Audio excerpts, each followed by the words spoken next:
Hello and welcome to Let the Record Show. I'm Todd Sivia, your host and partner in navigating life's transitions.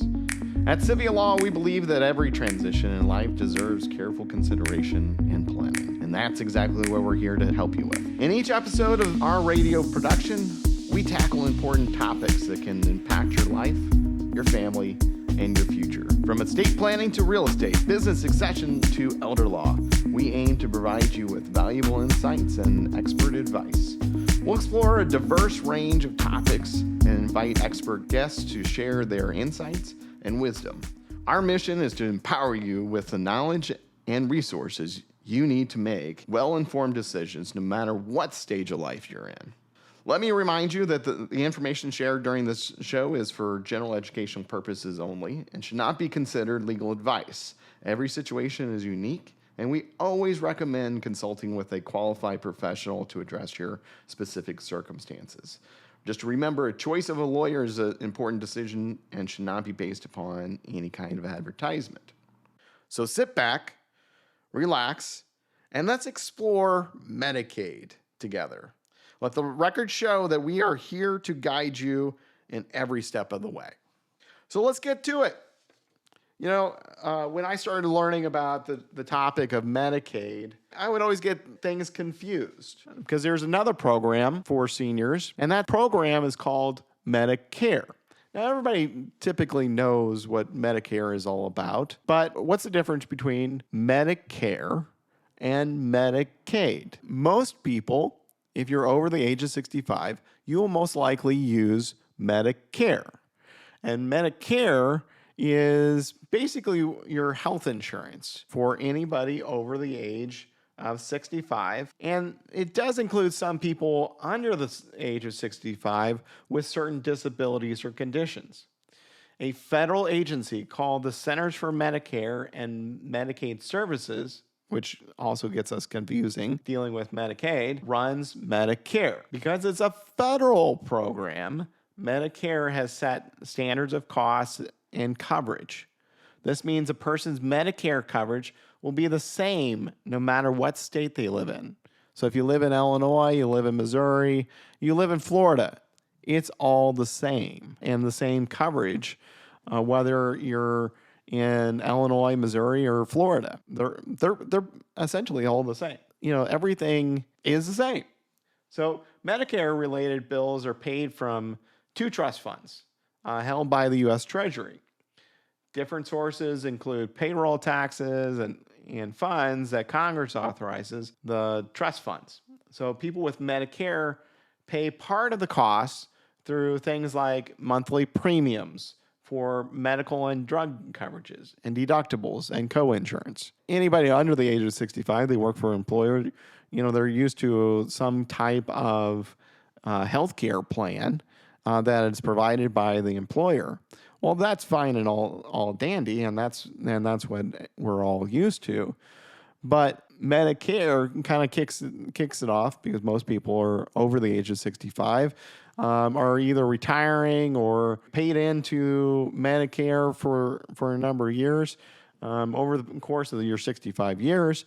And Medicare really starts kicking in. I'm sure I'm going to have somebody come in and talk about all the different types of Medicare supplements and things of that sort. But Medicare really takes care of most of your healthcare needs. But here's the thing. What a lot of people don't realize is, and I get this a lot, you know, a lot of people come into my office and say, oh, I have Medicare, and therefore all my health needs are taken care of. Okay. But then I started asking them, okay, who's going to take care of your long-term care needs? And that's where I kind of get them stumped because that is not covered by Medicare. Medicare will cover anything on the short term. So I always say, you know, if somebody has fall down the steps, break a leg, they break a hip, they do anything that causes them to go into the hospital. Maybe they have pneumonia or maybe they have dementia and some incident happens. those individuals during that period of time will go into the hospital just like normal. And if there's circumstances where they're not getting better after 90 to 120 days, what happens? Well, Medicare says if you do not get to that position and you're not getting any better and you're reaching what's called maximum medical improvement, so that's kind of a key word, maximum medical improvement, at that point in time, Medicare stops paying. So they may have been paying for a rehab facility, or they may have been paying for some type of long-term care, short-term care, rehabilitation services. But if they're saying that you're not working out, you're not assisting yourself, and you really need longer-term care, then Medicare stops paying. And when Medicare stops paying, then you've got to figure out, based upon your own resources, how you're going to handle those circumstances. And typically that is based upon your own resources. So, and there's lots of different options with regards to that. So maybe you're privately paying. Most of the time, nursing home costs these days, especially skilled care, your cost is anywhere between $8,000 to $12,000 a month. And you're required to pay that $8,000 to $12,000 a month cost, and that's going to come out of your estate.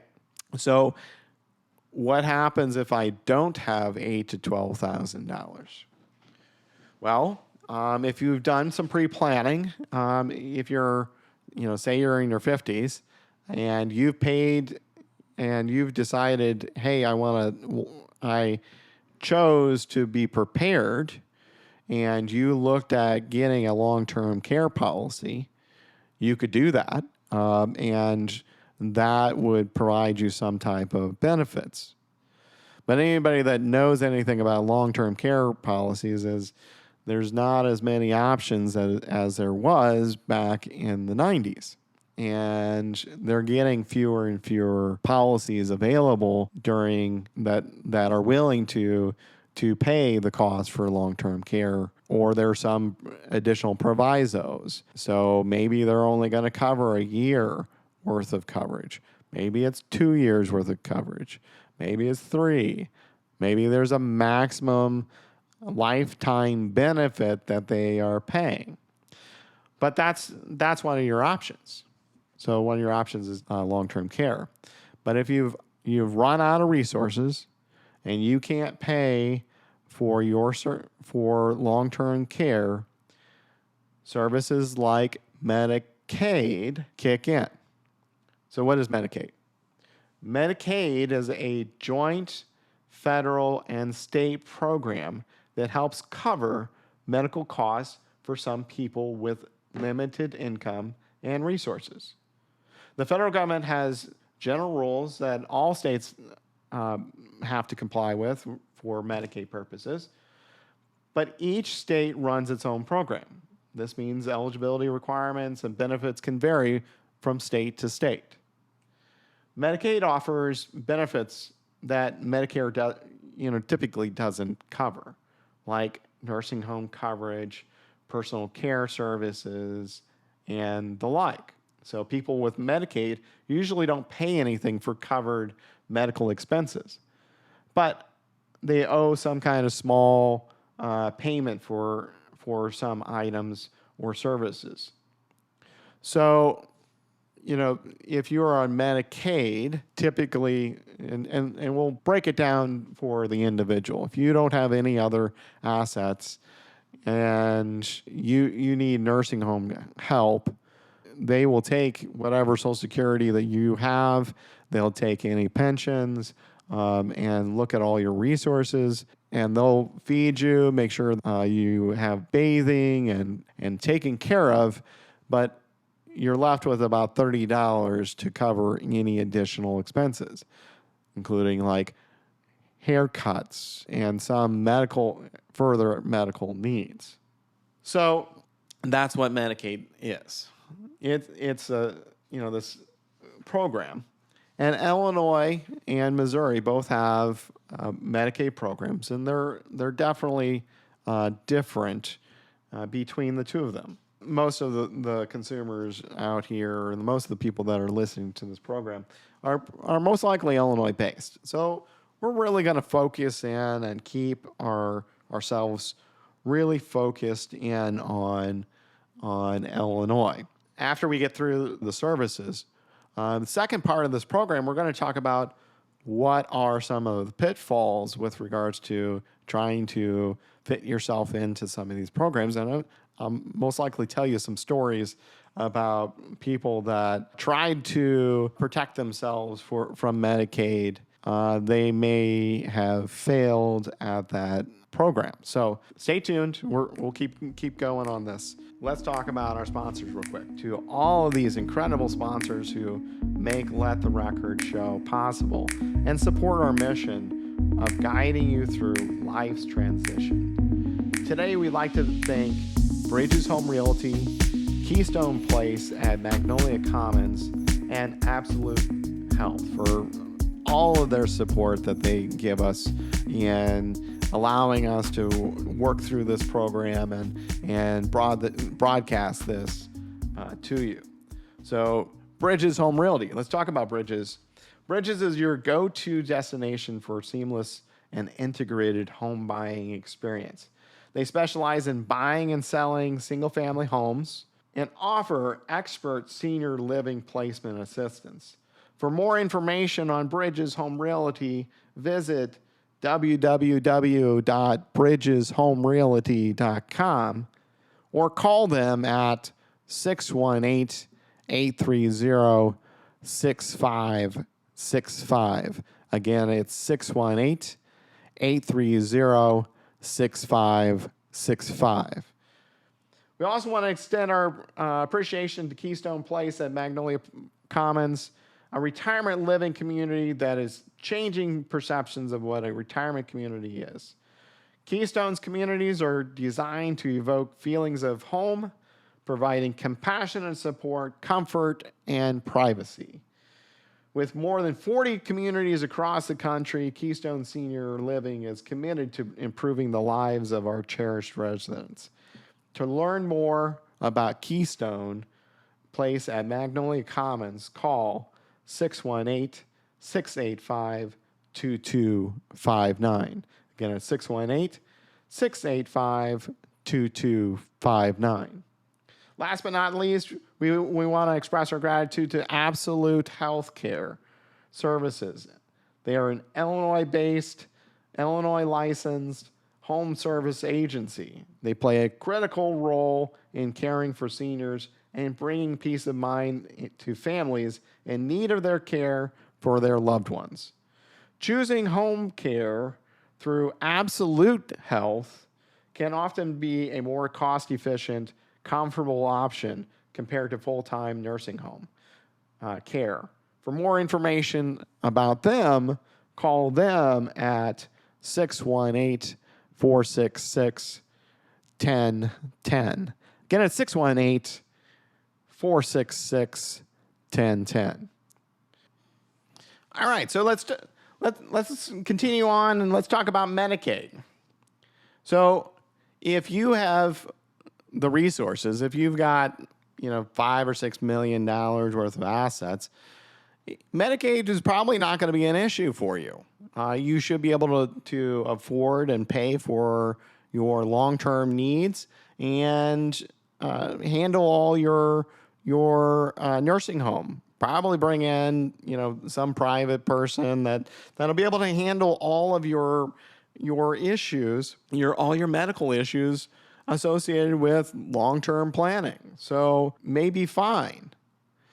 But very quickly, with regards to most families that I meet with, they don't have $5 million. A lot of them may not even have $1 million. And if we look at the average cost, let's talk about the average cost of long-term care for any individual. And somebody walking into my office, I kind of have a good rule of thumb. The rule of thumb is if we've got less than $500,000, I really need to start looking at long-term care planning options, because knowing the expense, knowing the cost, those individuals are going to they're going to see a lot of their money start dwindling very fast.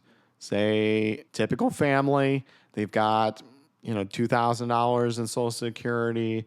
They've got another pension, so maybe there's $1,000 from a pension, and they're living off of anywhere between $2,000, $3,000, and they're making ends meet. They're able to handle things. They've got $500,000 sitting over here in their retirement, or sitting over here in CDs or cash or whatever it is, and they own a house, and then something happens. One of the spouses, more than likely it's the guy, he hits the nursing home. Average stay within a nursing home is 2.5 to 3 years. If a spouse goes into a nursing home, average stay, so the average is 2.5 years. So 2.5 years, the other spouse needs probably $2,500 to live off of. So they're contributing $1,000 or maybe $1,500 towards that nursing home cost. But wait a second. How are we going to pay for that long-term care? What do we got to do? Well, we got to start spending that $500,000. Well, $500,000 is only going to last you maybe 30 to 40 months based upon the circumstances. And at that point in time, they are really running out of money. So they are starting to get into a situation where they have spent their money, they have spent their life savings on the nursing home, and we still have another spouse. So there are asset limits for Medicaid. One of the asset limits is $120,780. So $120,780. That is the maximum amount of money that is available for a spouse if their other significant other has to go into a nursing home. So we take that $500,000, we bring it down to $121,000, and at that point in time, Medicaid will start kicking in. So they've spent $400,000 of their nest egg and now they qualify. Ding, ding, ding. Great. So at that point in time, the other spouse who's not in a nursing home doesn't have a lot of money left. They only have the $121,000. The other spouse has now got Medicaid and they're covering those expenses. So what happens after the first one passes along, they're no longer in the nursing home, they pass away. Okay, I still got that $121,000. But wait, the second one goes into a nursing home. And you think, oh, okay, well, the spouse got to keep $121,000. I get to keep $121,000. No. Up until May of this past year, you only got to keep $2,000. So anything above $2,000, you had to spend and to get yourself down to $2,000. Well, Illinois did do a good thing.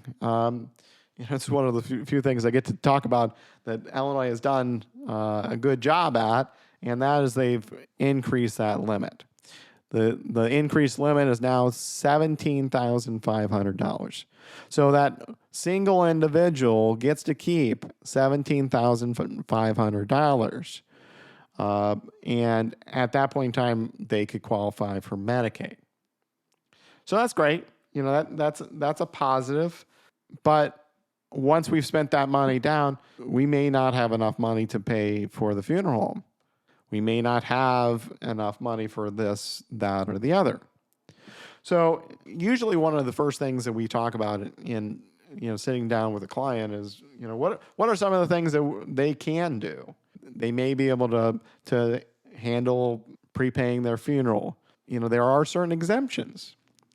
So one of the exemptions is funerals, but also houses and a single car. Now, you don't get to buy the Rolls Royce of cars, but you do get to keep a car. So, we usually have a good conversation about the car. Houses, the homestead exempt amount for Medicaid is $688,000. So that's a pretty nice house. Locally, you may be able to keep a tiny farm. You might be able to have a house in Edwardsville or Jerseyville or Godfrey, in some of the parts of Alton. May be able to get a nice, pretty nice house and keep that $688,000. But the question is, do you get to keep that $688,000? So first spouse, they use Medicaid. Second spouse, they use Medicaid. Medicaid spent, say $500,000. Maybe they spent $700,000 on your care for the two of you. Well, here's the thing. At that point in time, after they've spent the money, after they've paid those bills, you pass away. You've got this house that was exempt. Guess what happens? The wonderful state of Illinois requires that you pay that money back from your house or any equity that you may have. So if you've got equity, that $688,000 equity that you have, you're required to pay that back and reimburse the state for all the medical care that they spent their money on, because they want that money back. And you sit there and think, okay, well, that's not good. So that house, all those cherished memories that you did have, well, I don't get to keep those assets. And I'm going to have to, my family's going to have to pay that back. They may have to sell the house, or they may have to do things that they really didn't want to do, but they need to pay it back. So our phone lines are still open. So if you've got questions so far about Medicaid or Medicare or the differences between the two, well, you're welcome to call us at 618-217-1400. Again, it's 618-217-1400. We do have lines open, and we can answer any of your questions with regards to Medicaid. And we're here to talk you through some of those issues. So, and I just want to thank all those people that did make phone calls last week, and we weren't able to catch you. New system, we're still learning how to get you on the air, but we really appreciate you, and we'll most likely have those individuals call in at a later time and get all your questions answered. But this week we believe we've got it set up. So if you got a call, you're welcome to call us at 618-217-1400, and you can ask us questions about that Medicaid. I always talk to people about Medicaid and their recovery system. Those issues are definitely questions. All right, so let's talk about another issue, with regards to income, because Medicaid is an asset and income based program. So sometimes you may be over resourced with regards to your income. So we're going to talk about a little bit about that. So there is some kind of treatment of income for a couple. So maybe you've got, $4,000 or $5,000 worth of income, and you're a little bit higher than expected between a husband and a wife with regards to their income. So how do we treat that? Well, you're allowed to have, or the non-applicant spouse is allowed to have $3,715.50 of available monthly income. So if there's $4,000 worth of income and there's $3,715 exemption, they get to keep $3,715 and the rest goes towards the care. So that's positive. I mean, that's, you're not eliminated that income that is available for that co-spouse. So you are able to ask for those exemptions. So let's get probably the biggest issue that is out there, because we talked about, this payback of Medicaid after we're gone. So what happens? So the common question I have is, okay, well, let me get rid of all my assets. Okay. And then I can qualify for Medicaid. Unfortunately, you can't do that. And over the years, that there's been defined as a look-back period. And this look-back period starts increasing, or has increased over time. In certain circumstances, it's been 2 years, 3 years, and it's now developed into a 60-month look-back period, or a 5-year look-back period. And anybody that talks about Medicaid will talk to you about this 5-year look-back. And in this 5-year look-back, if you given a gift, or you can't support what that expense was, they will consider to be a gift. And if it's a sizable amount, and sizable is typically anything over $500, anything over $500, we have to really look at it, and Medicaid is going to look at it and say, was this a gift? Was this a transfer of assets to avoid and to qualify for Medicaid? So at any point in time, if you give away all your assets, you give away all those assets, and it may be considered a gift. If it's a gift, they will penalize you. So you will have to deal with this penalty, and that penalty you'll have to deal with that penalty for a period of time. So let's use an example. So Bill Gates, he announced a few years ago that he was going to give all of his assets away.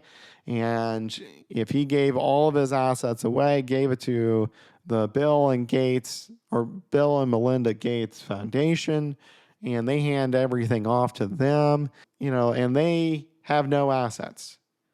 They wait 5 years, and then Bill goes into a nursing home. Bill gets to qualify for long-term care, and his nursing home care would be paid for by the state. That is the 5-year look-back period.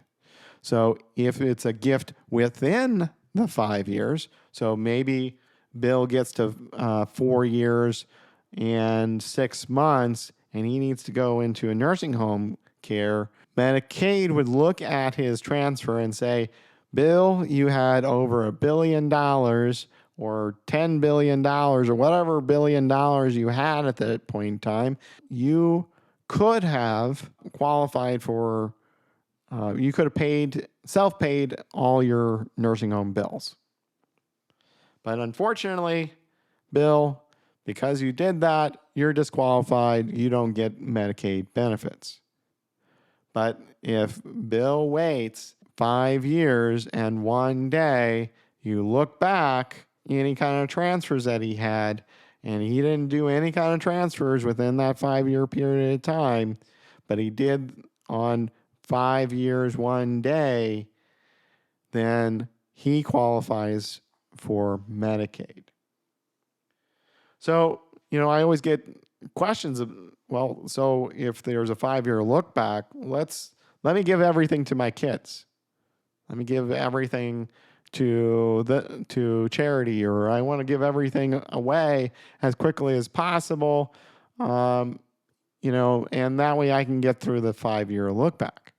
There's another rule that kicks in, and that rule is within 1 year, the state or the federal government says that if I give more than $17,000 to any one individual at any point in time during any year, so we got 2023, and I give away $17,000, or I give away more than $17,000, I've got to file a gift tax return. And if I file that return and there's a gift that exceeds that period of time, or the gift exceeds $17,000, guess what? Got to pay taxes on it. So that gift tax could be upwards of 40%. So you're going to pay the gift tax of 40% of anything above that $17,000. So it's important, very, very important to note, you can't just hand stuff away because there's legal consequences to it. And the legal consequences is you may have to pay a tax. I still get clients that say, "Oh, well, I'll break it up over a number of years, or I'll work through that scenario, and I want to gift it." Key thing is on any type of gift, if I want that money back, or I have access to that money, then it doesn't qualify as a gift. It's a loan, or you're seeking for that money back. Once it leaves your hands, it is no longer yours, and it is a gift, and it is physically transferred to that individual.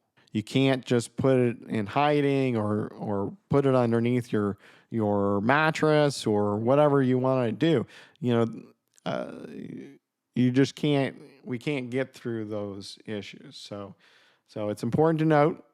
We don't want mattress money sticking in there so that kids can find it at a later date. We don't want that. We want it to be kind of a planned gift.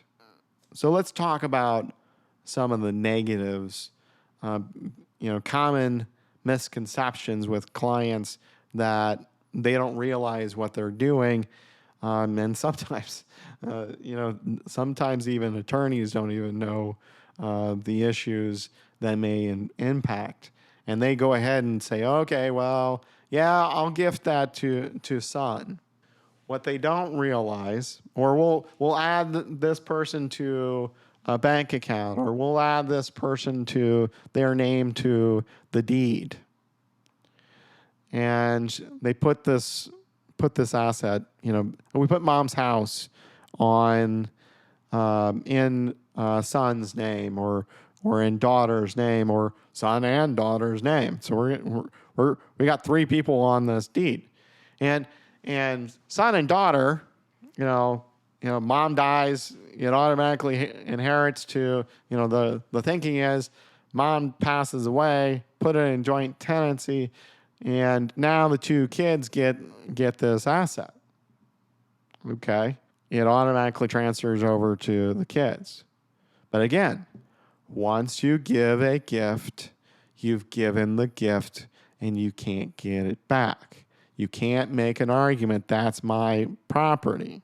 So when I really got to elder law planning, it was about 2006, 2008, or started the law practice in 2006. About 2008, 2009, I get a phone call, and I get this gal that comes into the office, and she's in there for her initial consultation. And we don't share any of the names because of confidentiality, but she comes in the office, and she has this eviction paper, complaint of eviction. And I ask her, we'll just call her Martha. Martha, what happened? She said, I don't know what's going on. I get this complaint.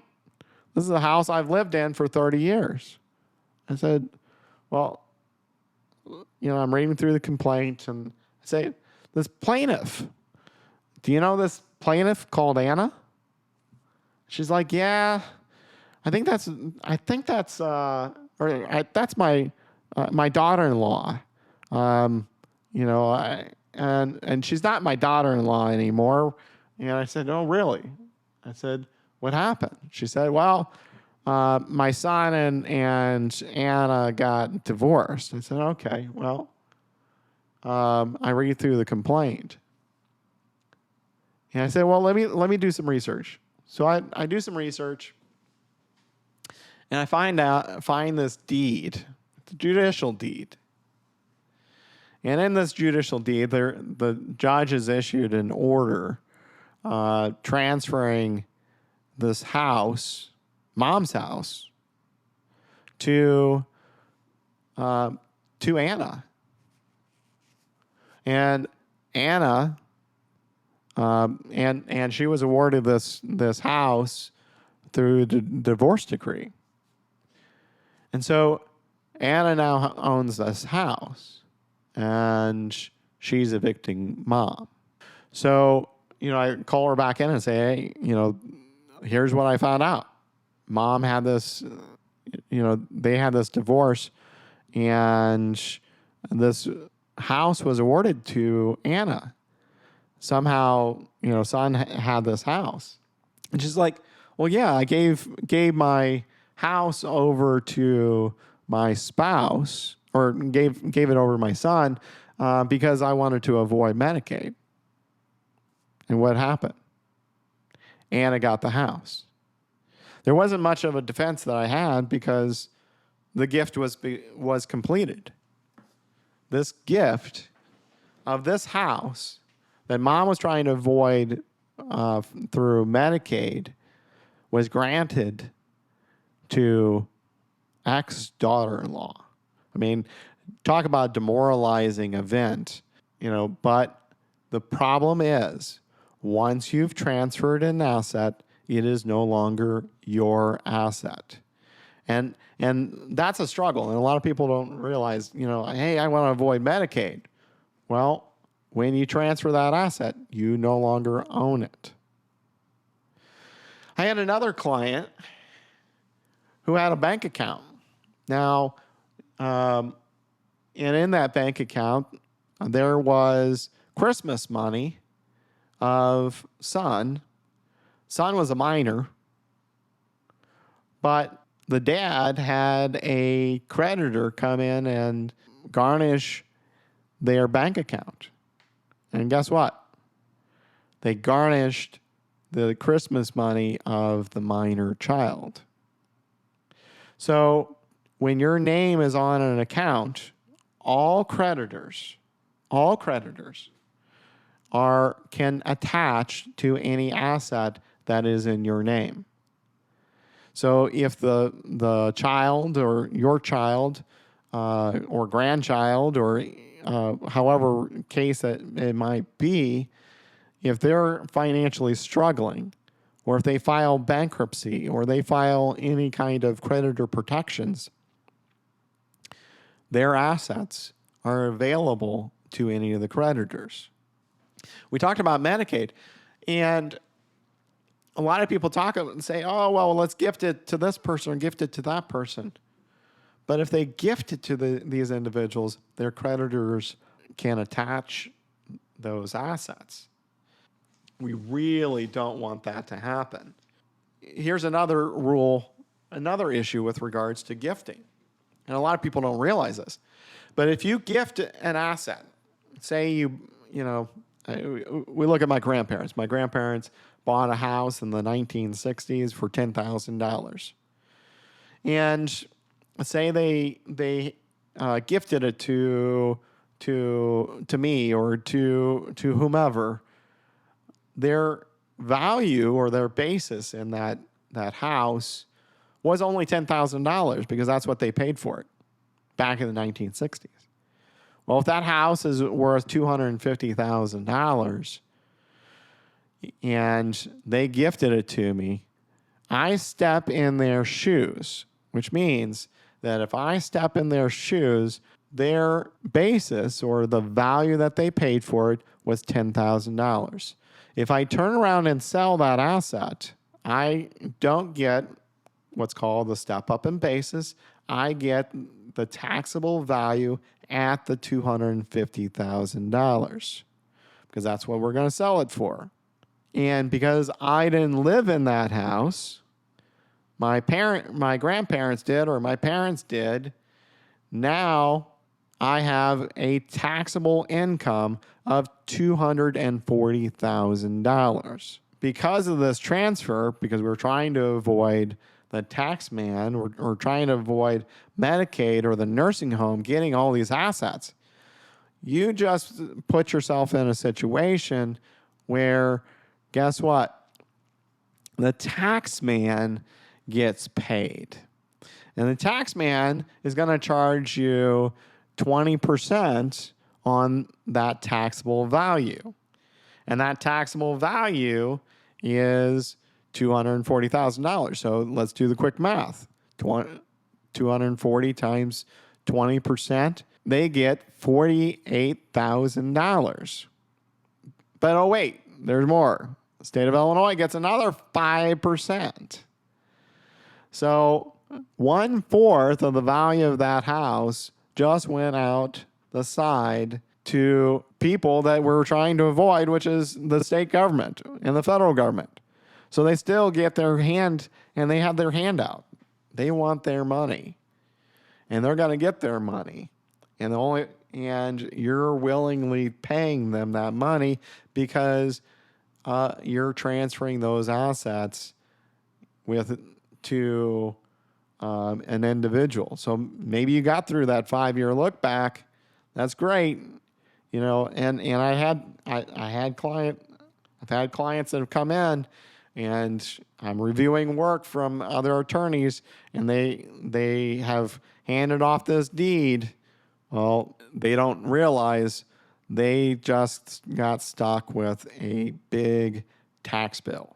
So sometimes you get lucky. There's no increase in value, but sometimes you don't get so lucky, and you've got to pay, a large portion of taxes on that house. Moral of the story is, please don't gift. It's not the best move. There are options out there, though, and one of the options that we usually work on is we'll do some gifting, but it's to a trust.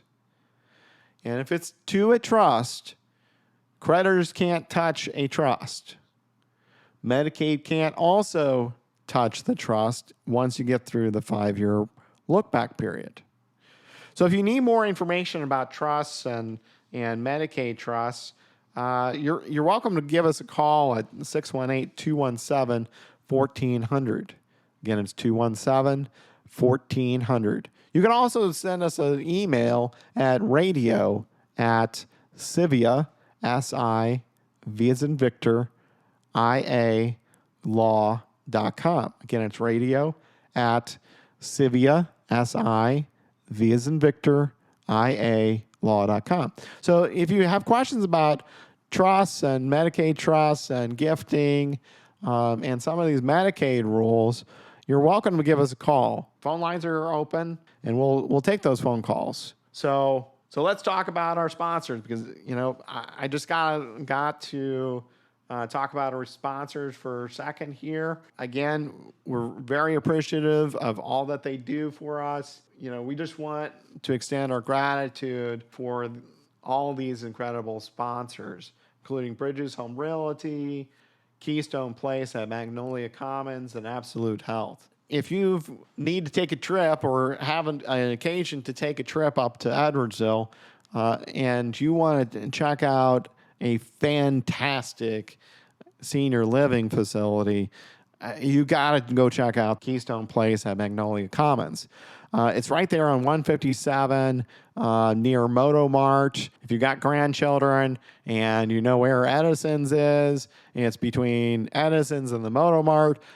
It is a fantastic place. Go take a tour and really check out this place. I mean, it's got everything. They've got gardens. They've got this great big movie theater inside this place. Food is excellent. They hired the chef. Oh my gosh, their food is so good. I mean, some places I go to and it's like, okay, I need lots of salt, need to spice this up. But man, this place is great.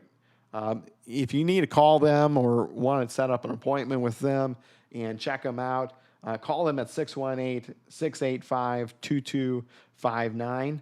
Again, it's 618-685-2259. Check them out because they are really setting the bar high for the Metro East community of what senior living is all about. So once you've checked this place and you're now ready, you're like, hey, I'm ready to sell my place. I'm ready to move into Magnolia Commons.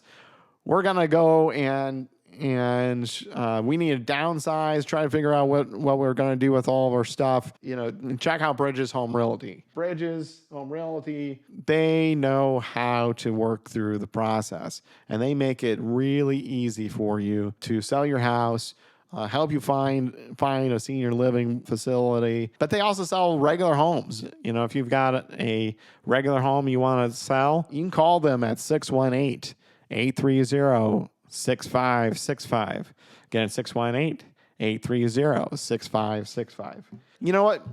If you want to stay in your home and you really are like, hey, I really want to stay in this home as long as possible, I get that quite often. Lots of stories of people that I've talked to, they all talk about, hey, I don't care what I'm going to do, but I'm going to stay in my house. If you want to do that, call Absolute Healthcare Services, and they can help you figure that out. They've got qualified individuals that can help you out with a lot of your acts of daily living, including cooking, cleaning. If you need help take that sponge bath, if you need help getting up and down and transitioning, or just putting on sometimes just putting on your clothes. Our fingers don't work as well as they used to.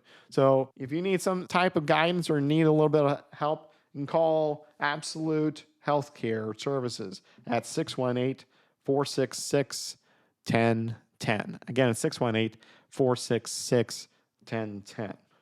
Well, that's about all the time I have today. I really appreciate you guys listening. And if you've got any type of comments or let me know of anything that you think I need to focus in on in this show, don't hesitate to give us a call at 618-217-1400. Again, it's 618-217-1400.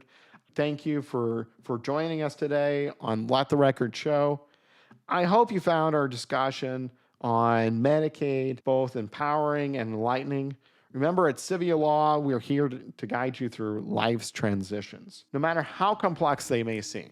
If this has inspired you to take action and secure your future, don't hesitate to reach us. Call us at 618-217-1400. As a special offer for our dedicated listeners, the first 5 callers will receive a 30-minute complimentary consultation with our experienced team, valued at over $150. Stay tuned for more episodes as we continue to explore the topics that matter most to you. Until next time, take care and remember, your future is in your hands. Let the record show that we're here to help you every step of the way.